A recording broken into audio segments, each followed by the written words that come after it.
Some of us grew up unchurched. Some of us grew up in churches where communion was celebrated once a month, every week, or even daily. Some of us grew up in churches where communion was called the Lord's Supper, or Eucharist, or something else. We each come to communion with our own ideas and expectations. Today in communion, I want to invite us to leave room for mystery. For 2,000 years, Christians everywhere have celebrated communion, a sacrament or ordinance that Jesus instituted at the Last Supper. Most Christians recognize a special presence of Christ in this sacrament. The Vineyard movement to which we belong expresses the historical, biblical, Orthodox Christian beliefs with the Bible as our final authority in all matters of faith and practice. And we walk in the radical middle, avoiding the pitfalls on either side of the road, baseless beliefs on one side, dogmatic doctrines on the other. This means that we are each free to decide what we believe within a generous theological framework. We have a measure of understanding that Jesus Christ is present with us in a special way during communion. There are a variety of understandings within Christianity as to exactly how, where, and how long Christ is present in it. We might believe that the elements change wholly into the literal body and blood of Jesus Christ.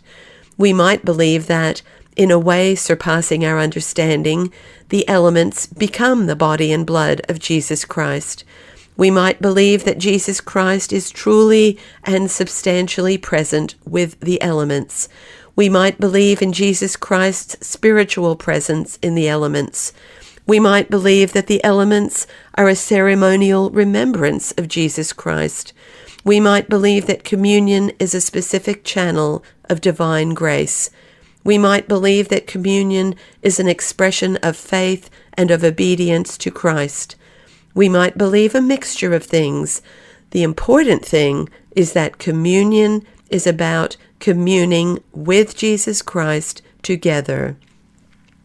At the Last Supper, Jesus equated two ordinary things, the bread and the cup, with his body and his blood. We are invited into communing with Jesus Christ together by means of the one bread and the shared cup. I want to encourage us to leave room for mystery. In contentment, let us accept the measure of understanding that we have.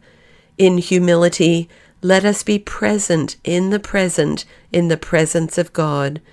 In openness, let us allow God to meet us right where we are in the mystery of this moment. Christ's special presence is here with us. We are invited into communion with God. On the night that Jesus was betrayed, he took the bread and said, "This is my body, which is given for you. Do this in remembrance of me." Let's eat together. Again, Jesus took the cup and said, "This is my blood of the new covenant poured out for you. Do this in remembrance of me." Let's drink together.